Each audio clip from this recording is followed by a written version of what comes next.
see films together.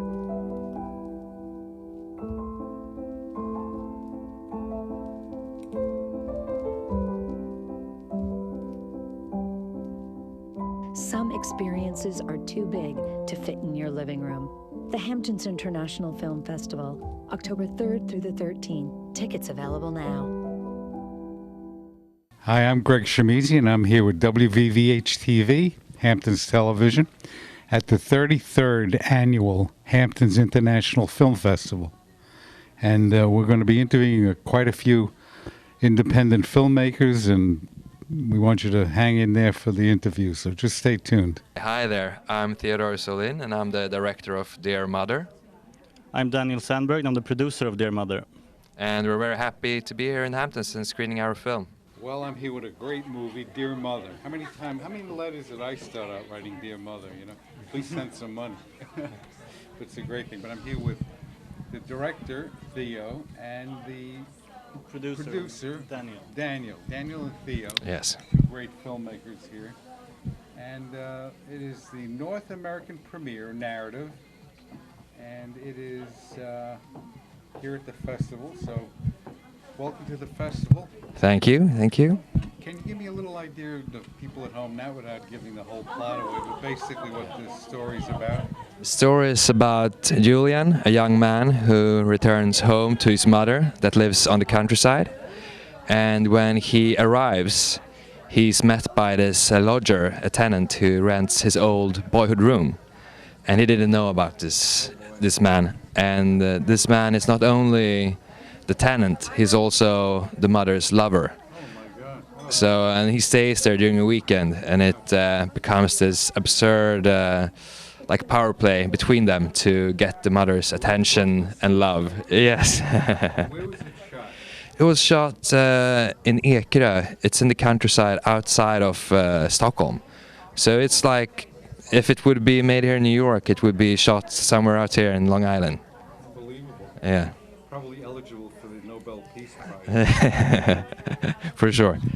Anyway, this is your first work, or how many? No, this is maybe 6th short or something, and we're currently developing a feature together as well.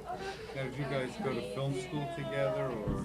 Yeah, we went to film school in Stockholm together. So we just finished a master degree as director and US producer. Lovely. And we did this film between our 2 years. That's great. Yeah. That's terrific. And now you're here in the States, you're doing productions here in the States? Not yet, but maybe in the future we'll do a production here. Now, do you have a distributor for Dear Mother? We have. It's called Lights On. Yeah. Nice, very good. Yeah. I wish you a lot of luck with that. That's a hard thing to get, first of all. Yeah, thank you. You guys look well composed. And the idea of what brought you to this story, it's an intriguing story because especially out here in the Hamptons, people rent things. And usually, the tenant shows up and all of a sudden the person in the room is like the landlord's lover or some exotic thing like that. But the plot line is definitely plausible. Yeah. It was very inspired by this real life people I know, like my friend's mom, who's actually playing the mother in the film. She's herself like a very quirky character, and she's always saying what she thinks, you know. So, she's out there in a way. And the lover is the lover of the yeah. No, he's an actor, but he's a friend of mine, and the main character as well, who plays the son. So I kind of wrote it for them, and it's kind of this Oedipus story and dysfunctional family story, but in a nice way. Nah, it's a dark comedic way, I'd say. Okay, good. Yeah. That sounds good. I'm looking forward to seeing it, but it's amazing. And your next projects, are they in the theme of this type of a narrative or something else? Yeah, it's also a relationship drama, a bit surreal and funny at the same time, I'd say. Have you had a chance to look at the other movies in this festival? Yeah, we saw some great movies yesterday. We saw Young Mothers, Sorry Baby, and a German film as well, Mirrors 3. Yeah. Well, I really appreciate you guys being here, and to be the producer. What brought you to the project? It was actually like a dream project in a way. It was as soon as you pitched it to me, I fell in love with the idea instantly, and then it was just a simple like passion project to make. We met a few years ago to discuss some film ideas, but then we lived in different cities at the time, and then we started film school together and like reconnected in a way. And Great collaboration, that's excellent. Keep it up. I mean, apparently you're on the right track. yeah. Well, again, the film is Dear Mother, and will there be another screening tomorrow, or when you've had the screening already? You know. Yeah, I think the only screening here at the festival is tomorrow. Yeah, 2 p.m. tomorrow. 2 p.m. tomorrow, that's great. Yeah. And it's at the UA Theater. Yes. Very good. So enjoy yourselves, have a fun time here at the festival, and it's a pleasure to welcome Yeah. you guys all the way from Scandinavia here. Thank you so much. It's terrific. It's a pleasure. Hello, Hamptons Television. I'm Orlando von Einsdale. I'm a film director, and I'm here at the Hamptons International Film Festival with my new film, The Cycle of Love. Orlando is the director and the generating force behind this great movie. And just for the viewers at home, just give us a little thumbnail sketch of what the movie's about. At its most basic, it's a film about one man and his journey from India to Sweden for love. But it's about the kindness of strangers. It's about human connection. And he rode the bicycle all the way up to Sweden? He rode a bicycle for 7,000 kilometers or 5,000 miles, basically. My God. Yeah. This guy must be in terrific shape. Well, he did it 50 years ago, and it took him 4 months. And did he get the girl? That would be a spoiler. Okay, we're not gonna go into that. You have to watch the film, viewers. You have to watch the film to find out what really happened. Unless she got her own bike, and then the whole thing was just an exercise in futility. I can tell you though, he makes it to Sweden. Wow. What happens after that, you'll have to see. And you had to shoot in all these different locations. So what we did is we retraced parts of the route in telling the story and met lots of people along the way in the same way that his name was PK, that PK did. Wow. And captured these extraordinary conversations like the conversations that would have played out when he was in the journey 50 years ago. Wow. What a great, and what did the two principals think of the story? Well, in terms of the film, Yeah. they tell me they're very happy with the film. So it documented exactly what they went through, the feelings and everything. That was the idea, was always to capture the emotional truth of the story. Sure. And the way we tell it is, it's a documentary. There are the real people obviously narrate it, but we took a young actor and then we recreated the journey. Oh wow! And he meets lots of people along the way and has just they're real people, and he has normal conversations with them about love and hopes and dreams. So it becomes a very organic thing. It develops as it goes along. So you got like all fresh material, as well as like the core material of the story. Exactly. I like to think we've tried something novel in terms of the creative approach. And obviously it's always nerve-wracking putting something different into the world, but people Orlando, seem to be loving it. Tell me a little bit about yourself. Your background, your filmmaking background. How did you get to this position here? Well, this is my third film that I've had here at the Hamptons International Film Festival. My first was a film called Virunga, which was about the battle to protect a national park in eastern Congo. Wow. And then I made another film called The White Helmets, which played here about 8 years ago. I recall that one. Yeah, that one went on to win an Oscar. Wow, that's amazing. That was your first Oscar. That was my first Oscar. Not yes. your last, your first. Well, who knows what will happen next? But. That's terrific. Well, that's great. And this story sounds so intriguing because. And how did the story come to you? How did you get hold of this thing? So I was giving a talk in Sweden at an event, and these two young people came up to me and handed me a book and said, Orlando, we know your work, and this is our parents' story. Would you? Oh my God! Would you be interested in telling a film about it? And I read the book, and then I was very lucky. I got to meet PK and Lotta, who are the central protagonists, and I was blown away by them as human beings, and Wow. just. But you had the eye to see that, which is amazing. Yeah. And it was fortuitous that these people handed you the book, and they were at that point in time to see you. Very, very fortuitous, exactly. Amazing. Yeah. Well, it's a great story, great idea, and East Coast premiere, documentary feature, The Cycle of Love, and there is not a motorcycle, there's a bicycle in the picture too. I mean, the title has a double meaning. Okay. Yes, it's about a man who cycles across the world, Okay. in the one hand, and then it's also about the cycle of love itself. Yeah. So, I mean, you have to see the film to understand exactly It's a beautiful what that story. is. I think you should be congratulated. You did a great job. Welcome here at the festival. Really appreciate you being here. Continued success, and we wish you're making a habit of coming out here. So, and we like it. We like to see you every year. It's a great festival. It's a great atmosphere. The audiences are brilliant, and I hope people come to watch our film. It's a story about joy and love and human connection, So if and I people think want that's to get a hold of it, it's playing what? It's the screening. screening tomorrow, Sunday. I don't know if you go out today, but if you do, people can come Sunday? tomorrow. But if they want to find out about it, the website of the movie is.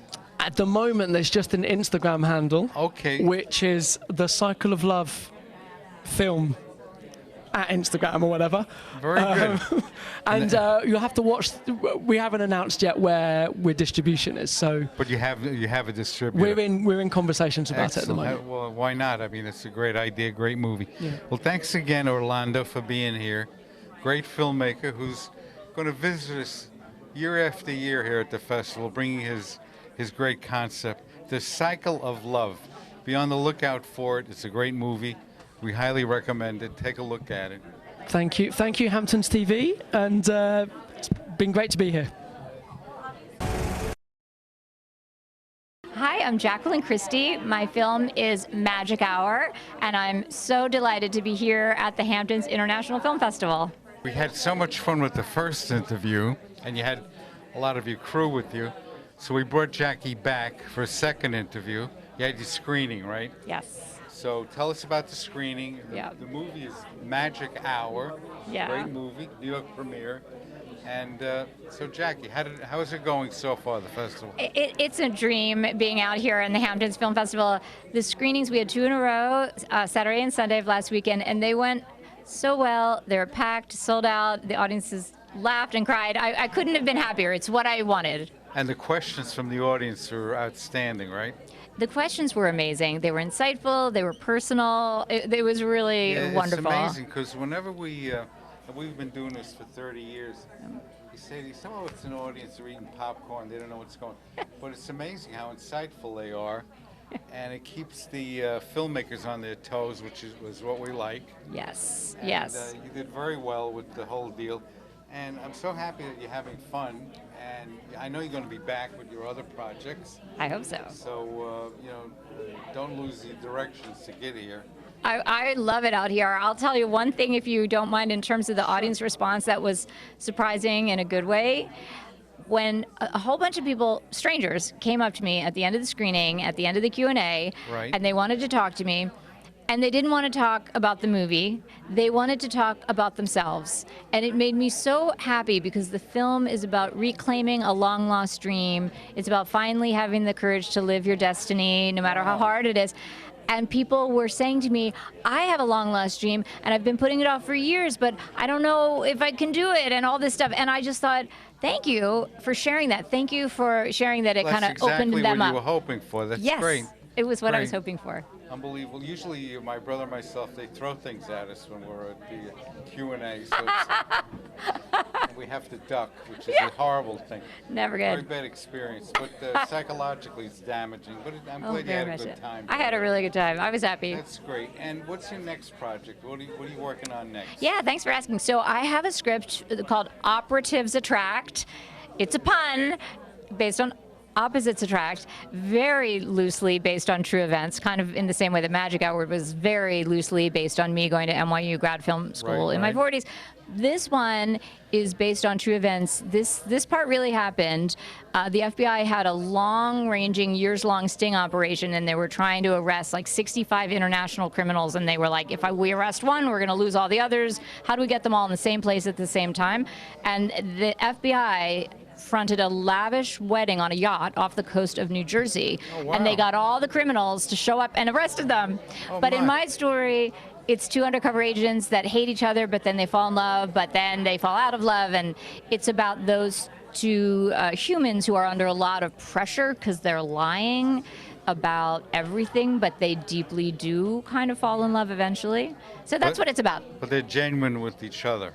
Yeah, sometimes. Sometimes. Yeah. That's a hell of an idea, though. I think you. that's happened quite a few times here on the East End, where they throw a party and then it's a sting operation. Oh yeah, that happens at the Hamptons apparently all the Absolutely. time, right? Especially the Puff Daddy parties. They were always rough. Oh. But anyway, I'm so happy that you're here and that we're getting to learn more about you. And I'm glad you're having a good time. Yes. Which is part of the process. And the rest of your crew, where are they? Are they back home? Yeah, it's almost all New York cast and crew. So we had a great New York cast, amazing actors.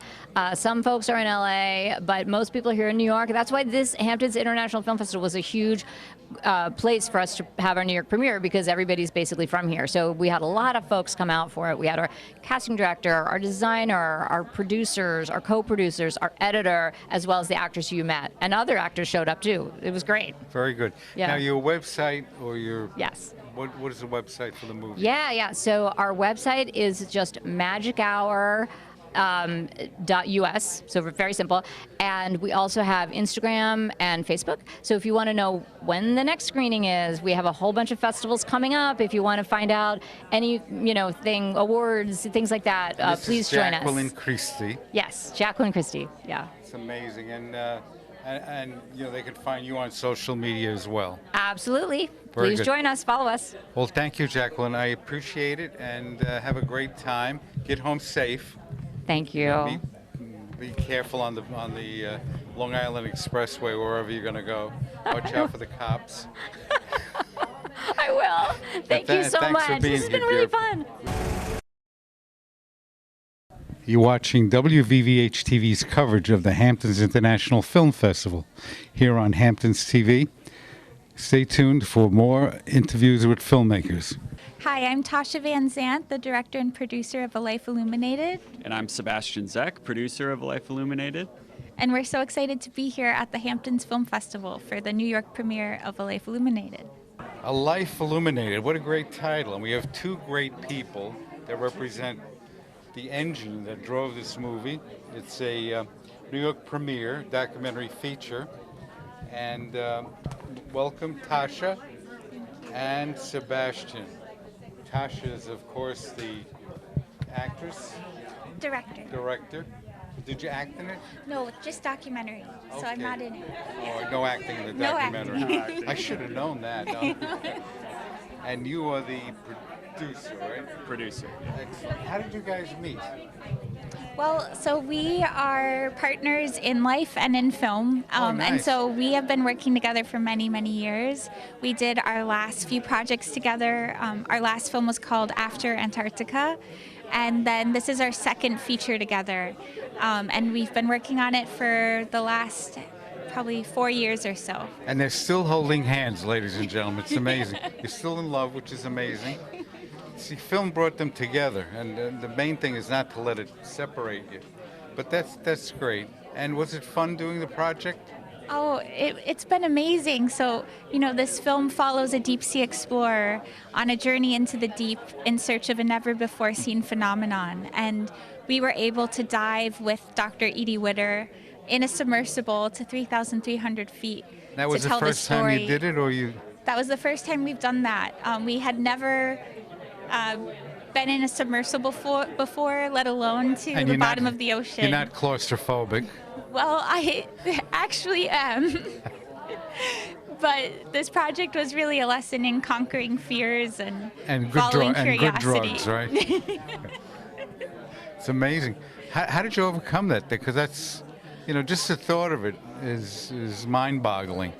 Well, I first learned about Dr. Edie Widder in 2012 when I saw the first video footage of the giant squid. And there was this clip in black and white of a giant squid swooping in over the camera. And until then, it had been kind of seen as this mythological creature. Oh, they're real, those things. And they're real. And I was so curious about the story behind that footage. And it led me to learning about Dr. Edie Widder. And then we started this journey together. Out here was the genesis of Jaws. The whole. In fact, we had who was that guy that Mundus was out here. Also, Roy Scheider and his wife had a home out here, and we would see him getting gasoline at the gas station. And I have 2 young sons, and when they saw him getting gas, they thought of the movie Jaws, and they said, "Daddy, there's." I said, "Oh yeah." But anyway. I love that. So tell me a little bit about the movie. Exactly, what's without giving away the plot, what is the high points of the movie? Yeah, so A Life Illuminated follows the life story of Dr. Edie Widder, who has spent her life transforming how we see the deep sea world. And so when she started her career, the deep sea was thought of as a dark and empty place. And she's been on this quest to prove it's filled with light and life. And so the film follows her now as she goes on this journey into the deep in search of a mystery that she had never been able to capture before. Wow. And Sebastian was actually the cinematographer who figured out ways to document this mystery down in the depths of the ocean. Now, do you dive? Are you a professional diver? No, actually not. Neither Tasha nor myself have ever been scuba diving, so most of our experiences with the ocean have just been, very in the surface waters. So this was the first time that we ever dove in a submersible, and we went all the way down to 3,000 feet with Dr. Edie Widder. But she's done hundreds of dives in submersibles over the course of her career. Starting in the early 80s when she did her first dive in the Santa Barbara Channel off the coast of California. So having had that experience of diving with such a pioneering marine biologist and deep sea explorer was really a life-changing opportunity. Wow. And did it get enough time for you to get used to the whole process of being in that little can going down into we definitely had a lot of time down there. The dives generally are around 8 hours, so it takes from the surface to the bottom, it takes about an hour. And then likewise from the bottom at 3,000 feet back up to the top is about an hour. So you can't shoot back up. You have to. You can't. Well, so the inside of the submersible is pressurized to our atmosphere. So there's no, with scuba diving, there's a lot of you have to be very, very careful for emboli and all that. Right, with the decompression. But with submersibles, there's no physical effects on the body, but it's more just a case of the speed at which the submersibles travel. Mm-hmm. So And how safe is it? It's very safe. So we worked with an ocean exploration platform called OceanX, and they're the top ocean research and exploration company in the world. Wow. And their operation is extremely safe, and they follow very rigid protocols. I still would have my doubts about it, but what are you going to? That's me. Yeah, I mean, the ocean I have trouble getting in the tub sometimes. So. The ocean is a very inhospitable place to humans, and it's an environment unlike one that we experience on a daily basis, of course. So it's, there are countless challenges. Like on the expedition that we did, we had to contend with tropical storm that reduced our dive time, and it's one of the reasons that ocean exploration is difficult, is because it's an inhospitable place and it's difficult to access, but we just need more resources to discover what's down there. But it's great that you brought that information to the public. And I hear the giant squid calamari is delicious. Do you eat fish? Do you have... Yeah.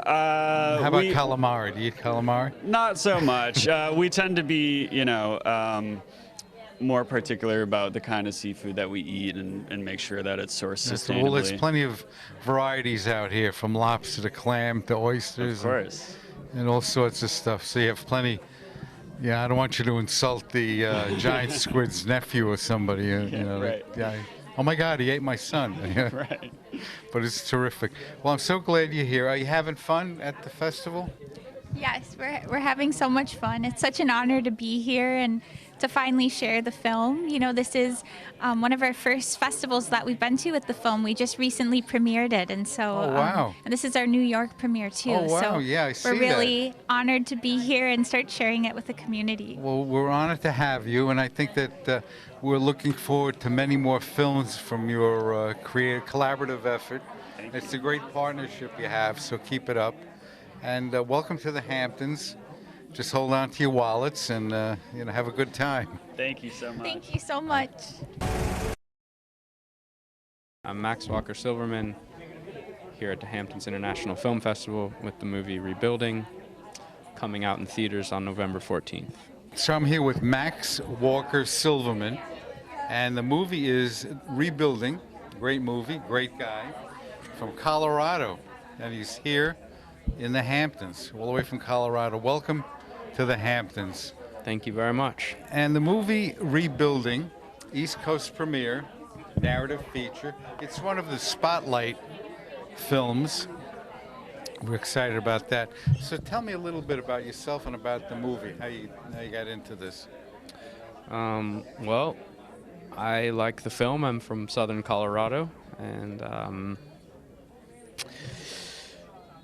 yeah, I don't know. Lived there and worked there, and I did. And the movie's about Southern Colorado. The movie takes place there. Yeah, it tells the story of a rancher who loses everything in a wildfire and winds up in a community of people who have been displaced, lost their homes, and it's sort of about their process of moving forward together into a uncertain future, but kind of with some sense of hope and possibility. Is the movie sort of autobiographical, or this is something you? No, it's not. I mean, it is. It was inspired by a lot of real things. Most specifically, my grandma's house burning in a wildfire, and sort of the whole experience of that for a family. But it's a fable. It is fiction, and it's. A heroic tale, as they say. Yeah, in a sense, it leans into it looks to the light, I would say. But that's sort of the roots of it, are planted in that soil. What brought you to film? Did you go to film school, or you're self-trained? How did you get into this business?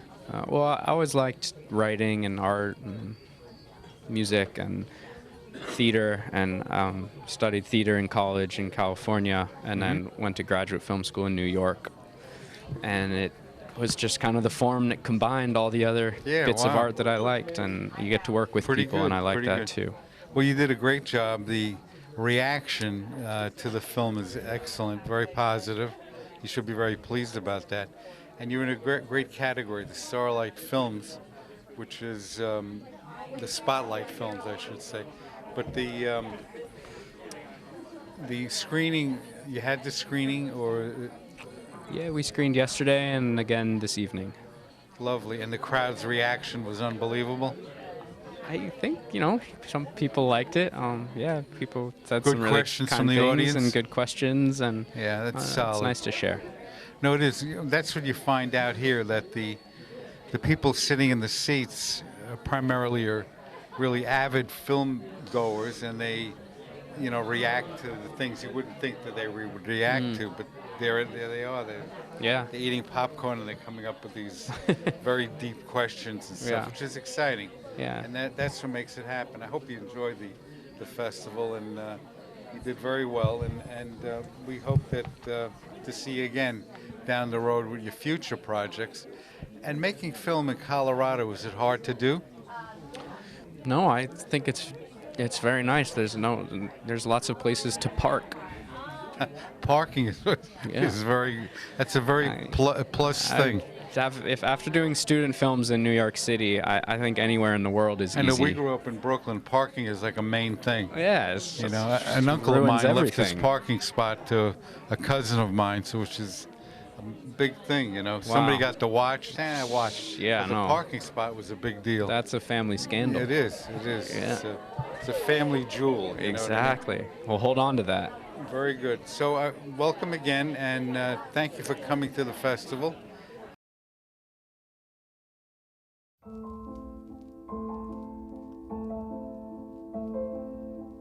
Come see films together.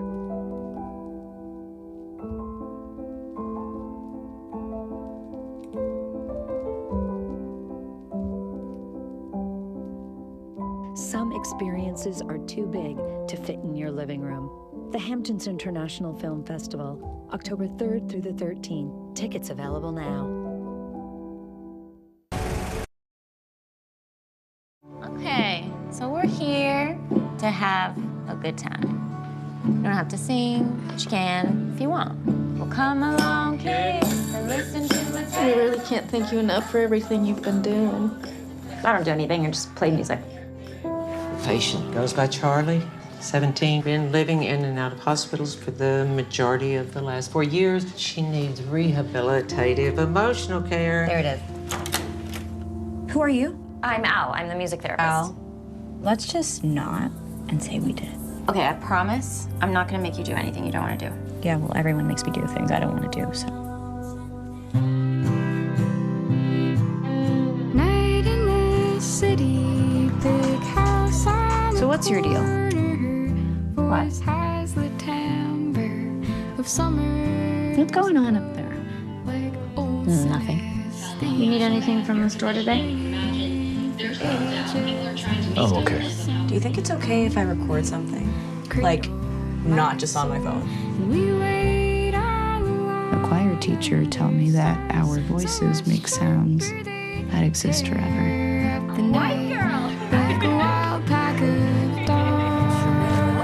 So you two are getting close. Can you follow protocol? I am following protocol. Be careful. It doesn't say anywhere in there. You should become best friends with her. Have I ever gotten too close? In all of our years working together? I'm afraid we have some news. No, you promised me you wouldn't make me do anything I didn't want to do. There are kids in here who will never see the light of day, ever again. Can't save them all. I've tried. I am tired of doing this. You don't know what this is like. You have no idea. Old synesthesia, cradle my soul. Too bad I'm dying.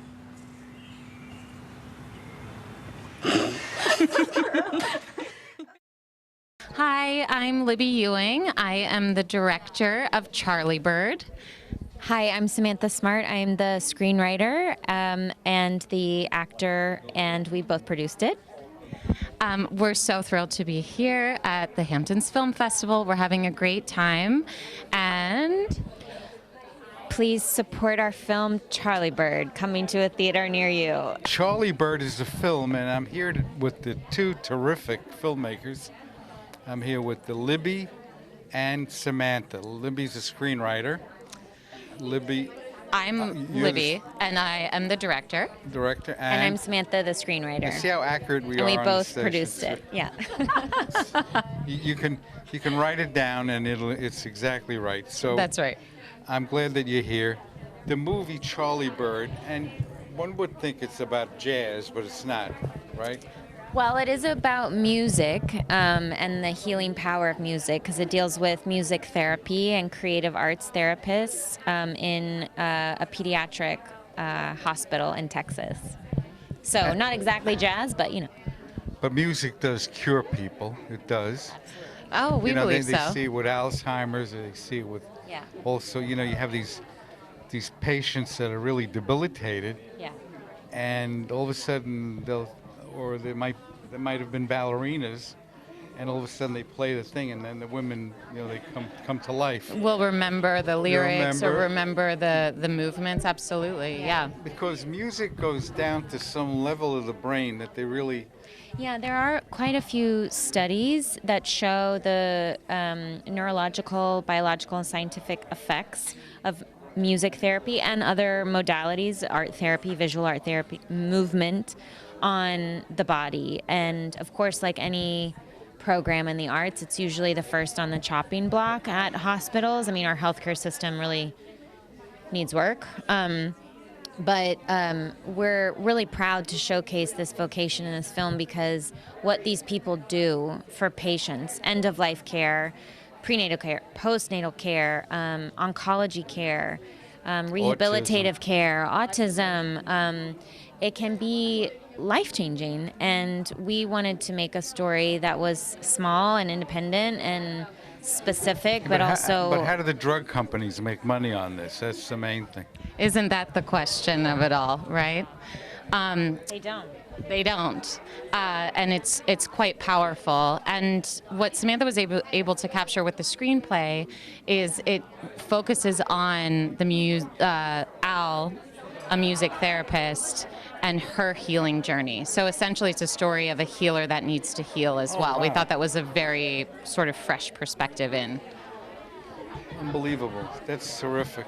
And I think that, and what brought the two of you together? Sam and I met in an acting class in Los Angeles and then have worked together for years. I've certainly directed her in multiple things and written for her, and then we were kind of in a writing group together, and so... When I wrote the screenplay, I knew very early on I wanted her to direct it. Wow. And that was it. There was no... That's terrific. Beating around the bush. There was no beating around the bush. Great partnership. Yeah. That's good. And, when you find somebody like that, very valuable. You got to hang on. It's very rare, and years of trust. Oh, yeah. Oh, sure. And, it could blow up at any moment, and to hold it together and to, and... Making a movie is hard. Making It's a movie very is hard. Yeah. I mean, if you didn't kill each other making the movie, then you're all right. Thanks. You're Yeah. okay in my book. I mean, truly, especially with an independent film. Yeah. I Well, know. we almost got killed by a hurricane, which was literally in the location where we filmed. Where was that? Well, I am born and raised in League City, Texas, Dickinson, Texas. It's near Galveston. And was it hurricane? It was Hurricane Beryl. Beryl. Hurricane Beryl came through and just kind of wiped everything out. And we were 3 days from filming. And so we just, I don't know, ignored it pretty much. And we're like, look, my Texas accent's coming out. I was like, well, we got to just keep on going. And so our first day, actually, we had no electricity. It was like 104 degrees. Oh, my. Our actor made it in from New York, and we, I don't know, our gaffer had a generator. I don't know. They made it work, and it was a hard start. battery lights. Yeah, it was a really hard start, but it was a great Did you guys start. go to film school? No. So you're like self-taught? Self-taught, yeah. Oh, well, that's the most dangerous of all. It sure is. Don't you forget it. I think, but the beauty of it was like diving in without the unknowns, I think, with the unknowns. And without any of those student loans, you know what I mean? That's terrific. There you go. That's exactly it. Well, I think, too, like, we have good taste. We've lived some life. We've both been through a lot, and we had something to say. And you can't teach that in film school. I'm sorry, but you can't. And I think and also just knowing what we wanted and going full steam ahead. I think sometimes ignorance is bliss. Helpful. Yeah. It's really helpful because you're just like, well, we're in it. The train's moving, and we have no other choice. I mean, we shot this in 14 days, which is 14 days. bananas. Wow. And I don't think we'll ever do that again, probably, because we know. And how but many of that crew will work with you again? That's the main thing. I think a lot they of them. all will again, Everyone felt really. Look, it wasn't hard, and we'll build in, 2-day weekends on the next one. But I think, everyone really believed in the story, and they believed in us, and they believed in doing something that maybe doesn't pay all their bills, but that gives them, at the end of the day, something that they're proud of artistically. And look, to be honest, when we made this, we did not expect this. We did not expect Tribeca. We didn't. I mean, it's what we Are had was. Are you guys having fun? Yeah. That's Yeah. It's a whirlwind. Does it look like we're having fun? I think so, a little bit. It's very, very cathartic to give this film to audiences, and that part has been beautiful and fun. Now you played. You had a screening already, right? Yeah, we had two. Two, and aren't you surprised with the questions from the audience? I mean, Always surprised. Always surprised, but so impressed.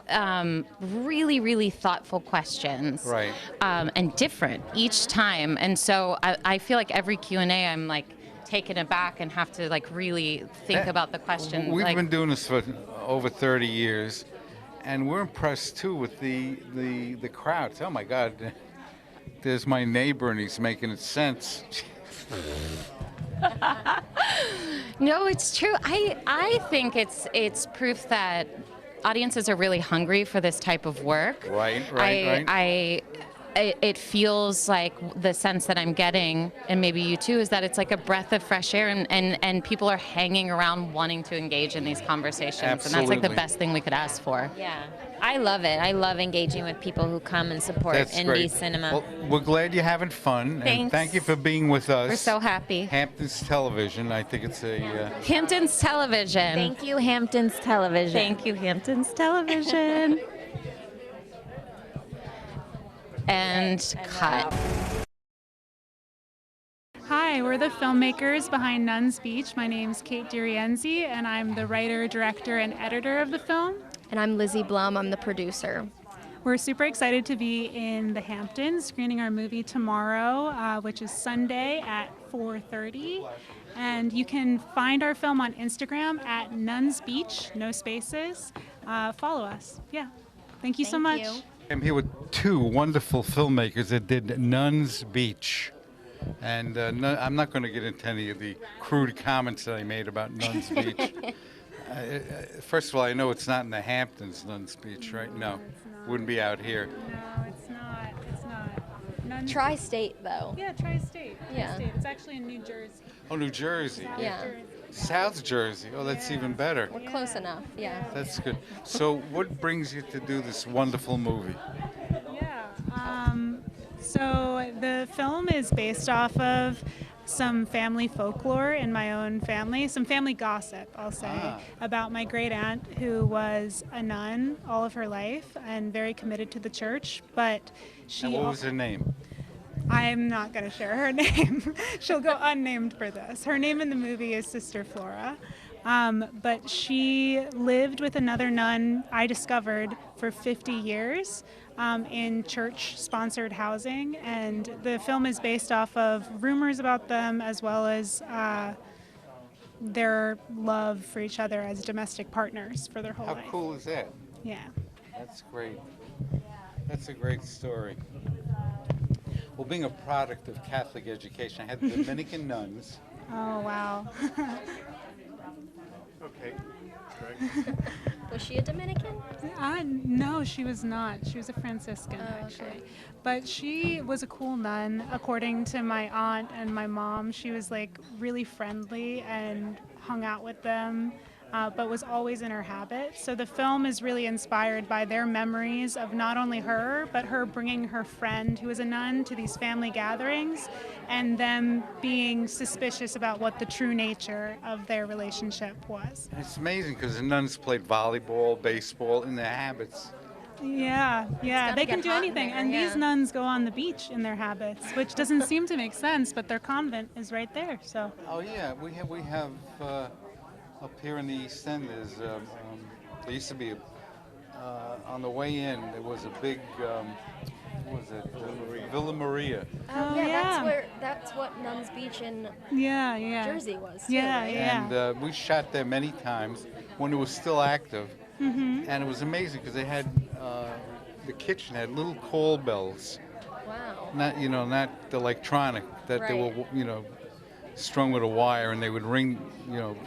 Nun 43B would ring the bell to bring up tea. You know what I mean? Wow, yeah. It was really something, which we thought was very cool, but But this story, just basically, the story is Yeah, this story is it's basically a meet the parents, but they're both nuns, and it follows Sister Flora as the significant other of Sister Muriel as she tries to find her place within Sister Muriel's family. Absolutely. Does the family accept her? You'll have to watch the movie to All find right, out. see. Trick question. Trick question. And it takes place in the 70s, so we've got a little, period piece going on there. Yeah. Unbelievable. Yeah. Well, my brother and I are products of Catholic education all the way through college, and we had the Dominican nuns, then we had the Franciscans brothers, and that was it, right? And then NYU. NYU. Yeah. Hey, we had went to NYU one. also. Yeah. We were on NYU. Go Violets. Yeah, go Violets.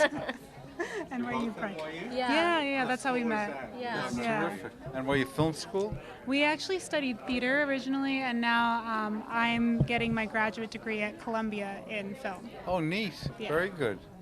Well, very, very, my oldest son went to NYU Tisch, Yeah. Oh, yeah. and great school. Good school. Cool. All right. Nuns Beach. Yes. And was it written by you guys? Or? Yeah, I wrote it. I also worked really collaboratively with the two main actors to develop the characters in the script. So some of the writing is also their responsibility. It's definitely from them. Now, did your aunt see the film? My great aunt is no longer with us. Oh. This is all based off of her life in the 70s. And when I heard her story and stories from the perspective of my mom and my aunt, I just became really obsessed with nuns and their history, especially during that time. The church was changing so much at this time. Nuns were leaving. So many nuns were leaving the convent and going straight into the women's rights movement. Yeah. So Well, they were built perfectly for that because they had complete autonomy, of their lives. Right. But it was, it's really something. But it was an interesting time to be part of, growing up and seeing. We thought they were like these mystical beings that just showed up. And, because they were completely cloistered prior to that. Yeah. And it was really a beautiful thing. And this Nun Beach, it's East Coast premiere, and it's and you had your screenings already, right? No, our screening is actually tomorrow at 4:30. Oh, yeah. cool, very Yeah. cool. And what theater? UA Theater? Yeah, we're in the Regal. Oh, nice, very Yes. good. Yeah, so coming up. The main thing you're going to have, and to be sort of aware of it, when you have the audience participation, the questions, Yeah. really brace yourself because that's like the best part of the whole deal as a filmmaker, because you said, wow, I thought those people were just eating popcorn, not paying attention. Yeah. But they have asked some hard questions. No, not hard, but very perceptive. Oh, cool. And you might have a couple of nuns in the audience too. That would be. I would love to have some nuns there. Yeah. And some of them are gun-carrying nuns. Sure.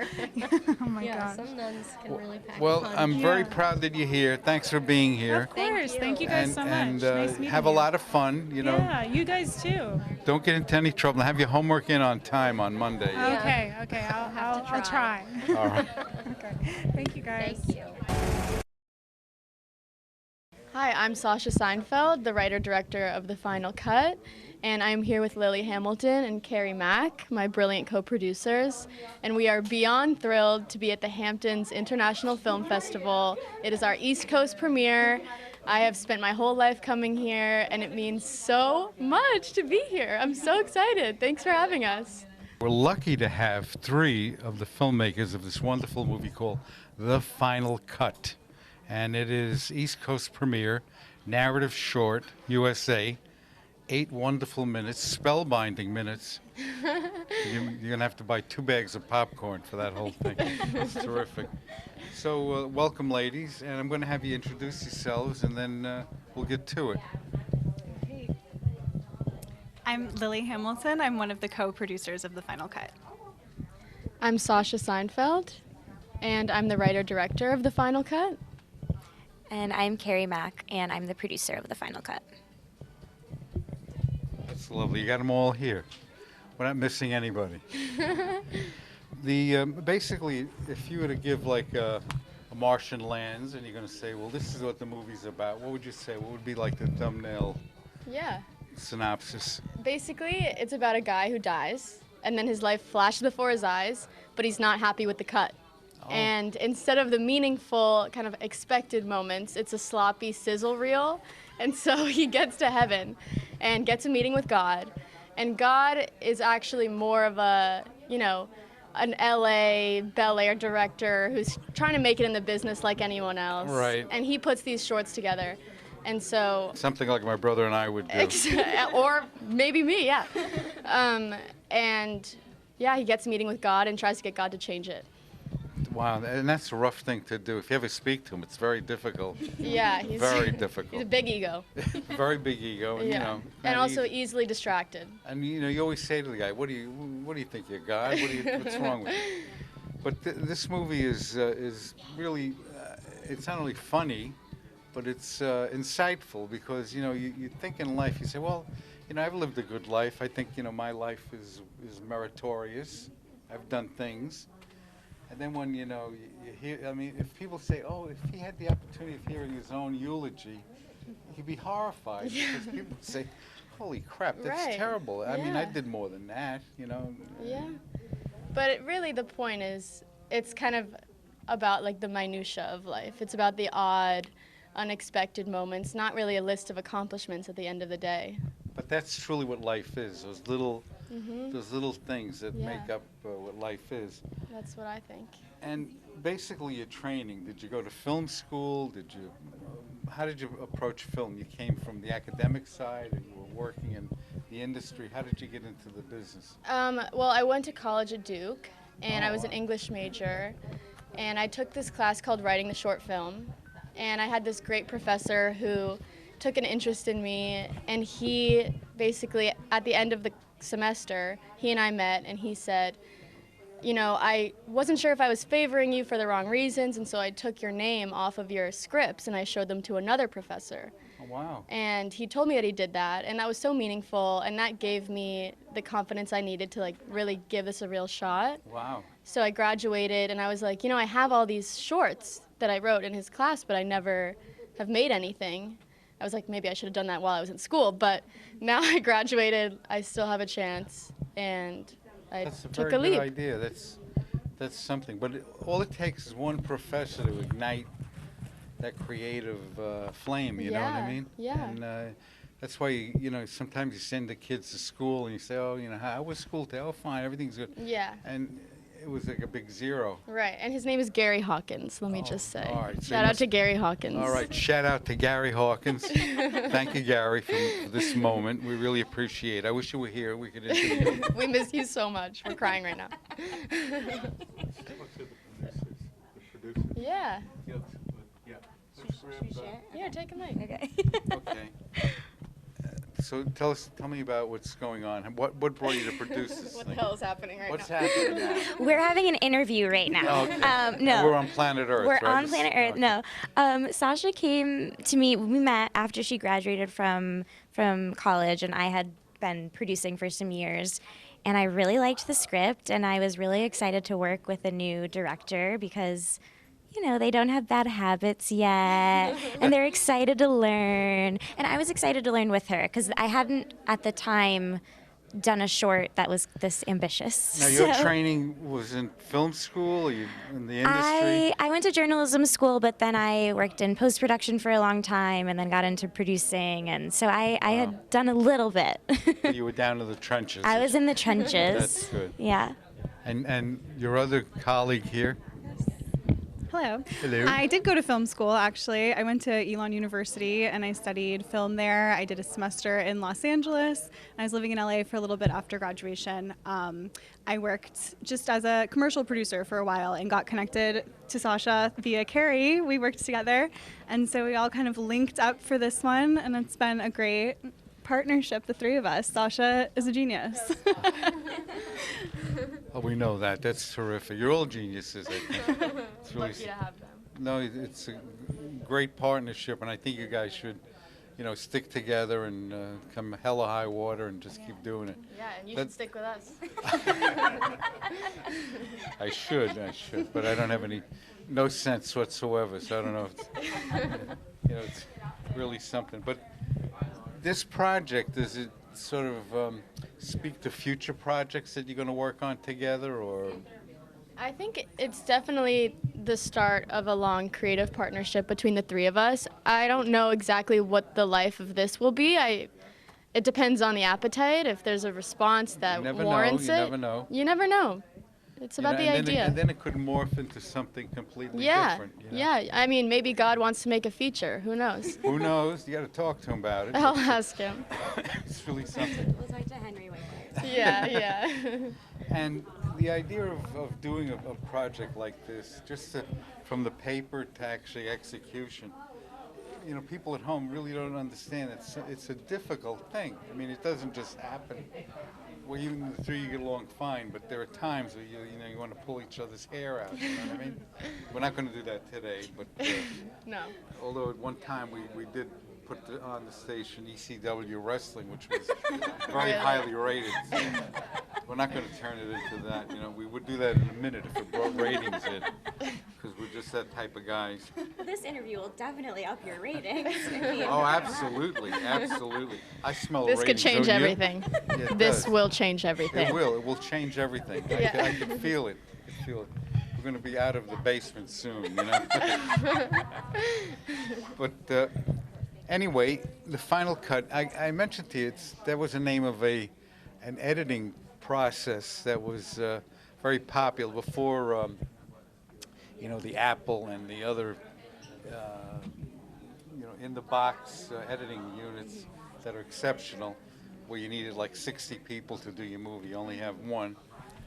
And when the Final Cut first came out, it was like exciting. So the name to older filmmakers is like, oh my God, Final Cut. What are they going to talk about? I'm interested in that. We also have a character, God's editor, who's played by Ali Wentworth, who's really the brains behind the whole operation. Her name is Miss Steenbeck, like the other. Steenbeck. Yeah, we had one of those machines. Did you? Too. Yeah, it weighed like 600 pounds. And chewed up film, like forget about it. It was like a real. Ernie just tapped me. That means I have to wrap it up. Did you see that? I noticed, yeah. Did you see that? That wasn't on camera. I also was gesturing the same.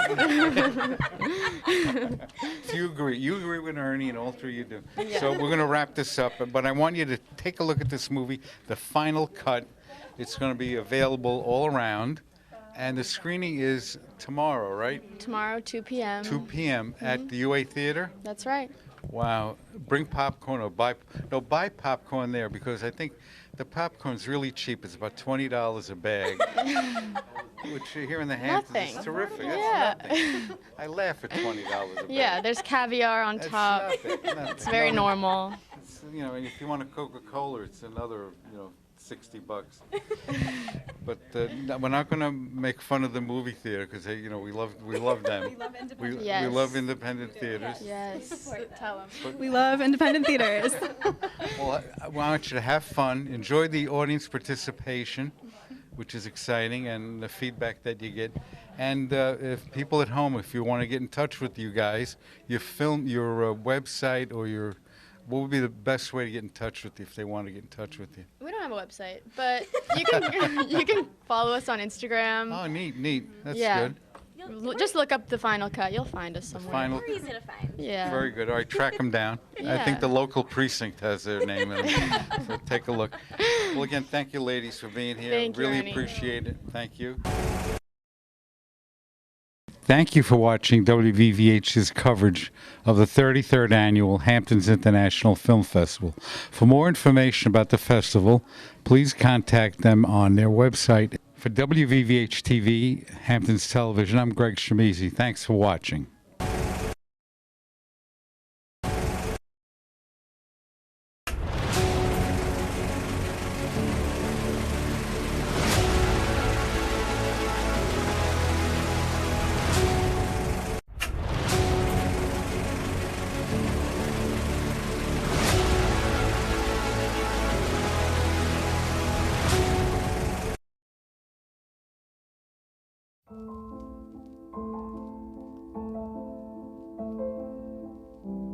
see films together.